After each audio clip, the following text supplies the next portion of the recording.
بخاری مسلم میں حدیث ہے، ایک شخص نے حضور کے سامنے نماز پڑھی، لیکن اس نے وہ مطلوبہ شرائط جو نماز کے لیے ضروری ہے وہ ادا نہیں کی، تو اللہ کے حبیب نے فرمایا واپس جاؤ اور دوبارہ نماز پڑھو۔ حضور نے فرمایا، سرکار نے یہ نہیں فرمایا کہ تو نے جیسی بھی پڑھی ہے، اب چونکہ میرے سامنے پڑھی ہے تو میں کرتا ہوں دعا تیری قبول ہو جائے گی۔ آپ بات کو سمجھیں، حضور علیہ الصلوۃ والسلام اللہ کے محبوب مطلق ہیں۔ حضور دعا کرتے تھے کہ یا اللہ جو کمی بیشی ہے معاف کر دے، یقیناً معافی ہو جاتی، لیکن نبی کریم علیہ السلام نے اپنی امت کو قاعدے، ضابطے، نظم و ضبط، اصول، یہ ساری چیزیں سمجھائی ہیں۔ حضور نے فرمایا جاؤ دوبارہ نماز پڑھو، انہوں نے پھر نماز پڑھی، لیکن مطلوبہ شرائط ابھی بھی پوری نہیں تھی، فرمایا پھر دوبارہ پڑھو، انہوں نے پھر پڑھی۔ یہاں تو بھائی کوئی مفتی بھی کسی کو 2-3 دفعہ نہیں پڑھا سکتا، نہ کسی کی اتنی ضرورت ہے۔ وہ کہتے ہیں مولوی تو قبول کر دی، اے اللہ نے کر دی، اتنی طاقت ہی نہیں کسی کو کوئی کہہ سکے۔ 3 بار حضور نے اس سے کہا دوبارہ پڑھو، دوبارہ پڑھو، دوبارہ پڑھو، انہوں نے 3 بار نماز دوبارہ پڑھی، اور چوتھی بار پھر حضور نے سمجھایا کہ یہ کمیاں ہیں، دور کرو گے تو اللہ تمہاری نماز قبول فرمائے۔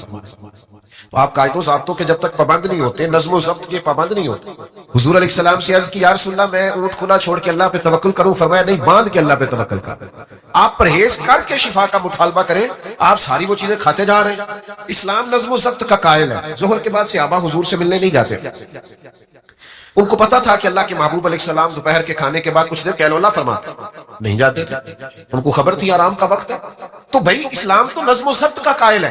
اللہ کے حبیب علیہ السلام جب گھر میں تشریف لے جاتے تو سیرت نگاروں نے لکھا ہے حضور اپنے وقت کو 3 حصوں میں تقسیم کرتے، گھر کے اندر 3 حصوں میں جو وقت حضور کو بچتا، تبلیغ سے، صحابہ کی تربیت سے، جنگی معاملات کو ترتیب دینے سے، اس وقت کو حضور 3 حصوں میں تقسیم کرتے۔ ایک حصے میں حضور نفلی عبادت کرتے، ایک حصے میں گھر والوں کا کوئی مسئلہ ہوتا تو اسے حل کرتے، ان کے پاس بیٹھتے، انہیں وقت دیتے، اور جو تیسرا حصہ ہوتا وقت کا وہ اللہ کے محبوب آرام فرمائے گا، اور حضور آرام کرتے۔ فرمایا تمہاری جان کا بھی تم پر حق ہے، تمہاری آنکھ کا بھی تم پر حق ہے۔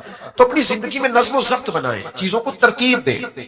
کوئی ایسا فقر نہیں ہے جو نظم و ضبط سے مانے ہو۔ ہمارے تمام صوفیاء پابند تھے، ان کے معمولات طے تھے کہ فجر کے بعد یہ وظیفہ پڑھنا ہے، تہجد میں یہ نفل پڑھنے، انہوں نے تو سالوں وہ کام کیا، وہ مرتب زندگی گزارتے۔ ہم بے ترتیب کھاتے پیتے ہیں، بے ترتیب آتے جاتے ہیں، بے ترتیب معاملات کرتے ہیں۔ نبی کریم علیہ السلام نے ہر چیز کے آداب بیان کیا۔ حضور علیہ السلام کا مقدس طریقہ یہ تھا کہ مجلس کے بھی حضور آداب بیان فرماتے ہیں۔ یعنی کوئی شخص مجلس میں آیا ہے، حضرت عقبہ بن عامر رضی اللہ تعالیٰ عنہ فرماتے ہیں اس نے دروازے پہ کھڑے ہو کے کہا مجھے اندر آنے کی اجازت ہے؟ حضور نے فرمایا نہیں۔ یہ ابو داؤد شریف میں موجود ہے، سیاستہ میں موجود ہے، فرمایا نہیں اجازت ہے۔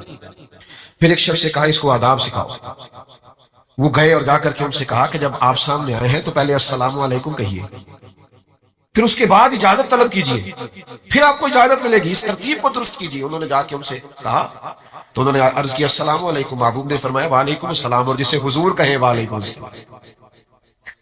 قریب نے کہا وعلیکم السلام ورحمۃ اللہ، کہ مجھے اجازت ہے؟ فرمایا آئیے بیٹھیے۔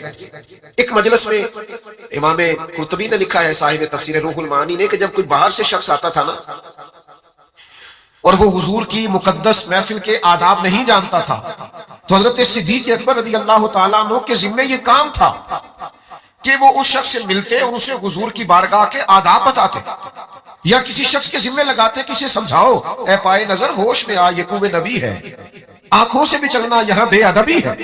وہ اسے محبت سے، پیار سے، ذوق سے آداب سکھاتے۔ نبی کریم علیہ السلام ایک دن آئے، صاحب کنز المال نے لکھا ہے حضور نے دیکھا کہ صحابہ چھوٹی چھوٹی ٹولیوں میں دور دور ہٹ کے بیٹھے ہیں، دور دور۔ یہ ہم بھی کبھی ایسا کرتے ہیں کہ لوگ دور بیٹھے ہوتے ہیں تو کہتے ہیں قریب آ جاؤ، کوئی کھڑا ہوتا ہے تو اسے کہتے ہیں بیٹھ جاؤ، اور یہ ساری چیزیں سنت سے ثابت ہے۔